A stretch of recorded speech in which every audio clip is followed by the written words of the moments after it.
ঋণের বোঝায় যারা জর্জরিত, বিষ্ণু ইসলাম চমৎকার একটা দোয়া শিখিয়েছেন। আমাদের অনেকে ঋণের বোঝায় জর্জরিত, আছে না নাই? এদিকে কেউ আছেন? থাকলে হাত তোলার দরকার নেই, থাকলে এই দোয়াটা পড়বেন। এক সাহাবীর নাম আবু উমামা, নামাজের ওয়াক্ত ছাড়া উনি মসজিদে যেয়ে বসে আছে। বিষ্ণু বললেন, কিরে আবু উমামা, নামাজের তো ওয়াক্ত হয় নাই, মসজিদে কি? সাহাবী বলে, হুমুমুন লাজিমাতনি ওয়া দুয়ুন, নবী গো, ঋণের বোঝায় এমন টেনশনে আছি, ঘরে থাকতে পারলাম না, মসজিদে চলে আসছে। বিষ্ণু বলেন, আমি কি তোমার এমন একটা দোয়া শিখাবো যেটা বললে আল্লাহ তাআলা তোমার ঋণের বোঝা হালকা করে দিবে?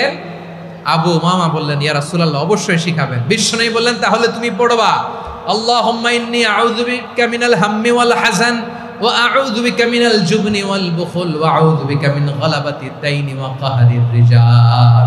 ও আল্লাহ, তোমার কাছ থেকে দুশ্চিন্তা থেকে পানাহ চাই, কৃপণতা, ভীরুতা, অলসতা, কার্পণ্যতা, এই সব কিছু থেকে, মানুষের কঠোরতা, আমার উপর মানুষের আধিপত্য এবং ঋণের বোঝা থেকে পানাহ চাই।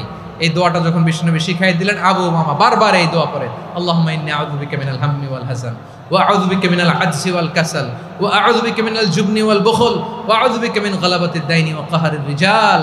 আবু উমামা বলে, এই দোয়া আমি পড়তে লাগলাম আর পড়তে লাগলাম, কিছুদিন পরে দেখা গেল বিশ্বনবীর শেখানো এই দোয়ার বদৌলতে আল্লাহ তাআলা আমার সব ঋণ পরিশোধের ব্যবস্থা করে দিয়েছেন।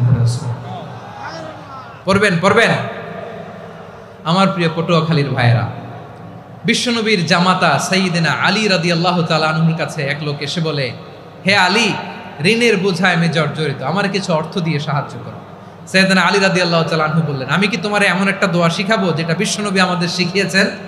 এই দোয়া যদি তুমি পড়ো, লাউ কানা আলাইকা মিসলু জাবালিন কাবীরিন দাইনান আদাল্লাহু আনকা, পাহাড় পরিমাণও যদি ঋণের বোঝা হয়, আল্লাহ এটা পরিশোধের ব্যবস্থা করে দিবেন।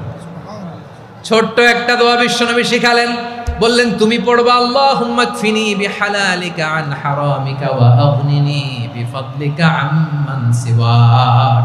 মুখস্থ আছে? হ্যাঁ, আছে। আল্লাহুম্মা কফিনি বিহালালিকা আন হারামিক, আল্লাহ তোমার হালাল দিয়ে আমাকে পরিতুষ্ট করো, হারাম থেকে বাঁচিয়ে রাখো, আর তোমার অনুগ্রহে মানুষের মুখাপেক্ষী যেন আমি না হই, আমি যেন সবসময় তোমার মুখাপেক্ষী হয়, ওই তৌফিক দিও। সুবহানাল্লাহ পড়েন। এই দোয়া বেশি বেশি পড়লে ঋণের বোঝা হালকা করে দিবে কে? তাহলে প্রিয় ভাইয়েরা, বিপদে পড়লেই প্রথমে কি পড়বেন? পটুয়াখালী ভুইলা গেছে, বিপদে পড়লেই প্রথমে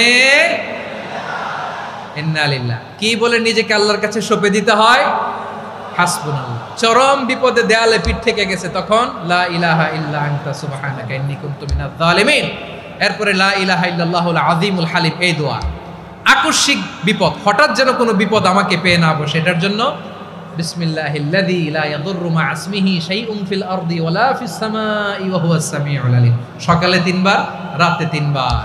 আর মারাত্মক tension, hyper tension, anxiety, depression থেকে বাঁচার জন্য 2 দোয়া, ইয়া হাইয়্যু ইয়া কাইয়্যুম, ইয়া হাইয়্যু ইয়া কাইয়্যুম, মনে থাকবে?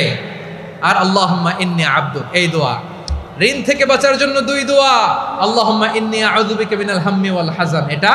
আর আল্লাহুম্মা কফিনি বিহালালিকা আন হারামিকা ওয়া আগনিনি বিফাদলিকা আম্মান সিওয়াক।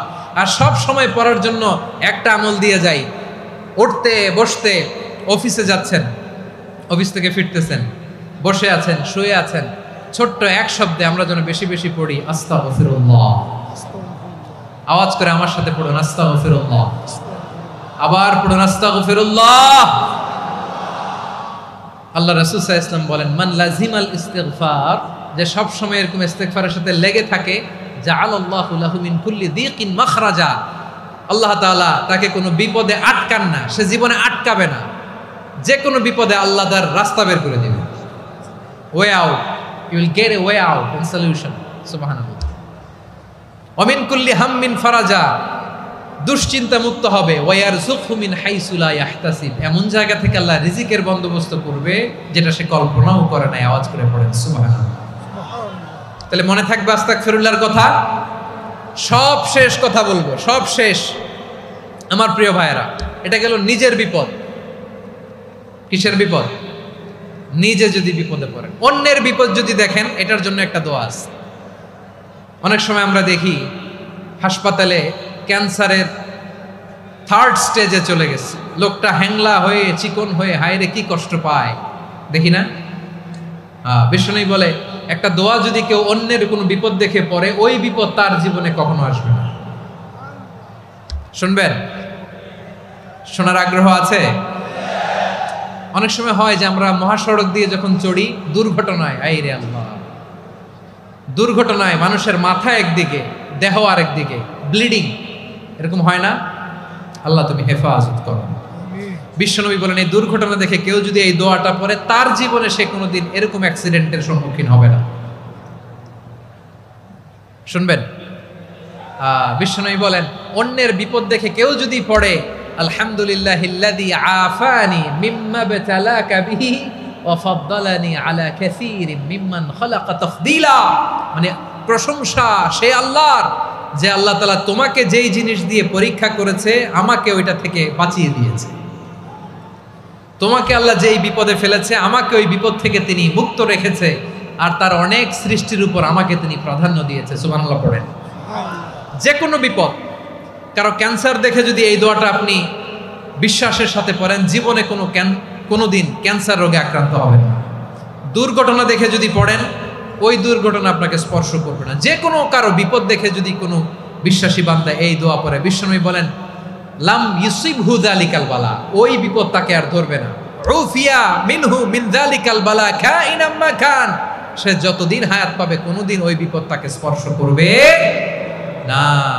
এই দোয়াটা পড়তে রাজি আছেন আমার প্রিয় ভাইরা? তাহলে পুরো আলোচনার সেন্ট্রাল থিম হচ্ছে আমাদের জীবনে বিপদ আসবে, কষ্ট আসবে, দুঃখ আসবে, কিন্তু বিপদে আপদে আমরা হাল ছেড়ে দিব না, হতাশ হব না। মুমিন হতাশ হয় না, নিরাশ হয় না, হাল ছেড়ে দেয় না। মুমিন ভরসা রাখে একজনের উপর। আওয়াজ করে বলুন তিনি কে? বিপদে পড়লে আমাদেরকে উদ্ধার করে কে? আবার আমাদেরকে যদি কোনো নেয়ামত আল্লাহ দিতে চান, ওইটা কেড়ে নেওয়ার ক্ষমতা কারো আছে? তাহলে আমরা কানেক্টিভিটি বাড়াবো কার সাথে? আমাদের প্রার্থনার ফরিয়াদের হাত তুলবো কার কাছে? রাজি আছেন পটুয়াখালীর ভাইয়েরা? মনে থাকবে কথাগুলো? আল্লাহ তাআলা আমাদের সবাইকে কথাগুলো বোঝার ও আমল করার তৌফিক দান করুন।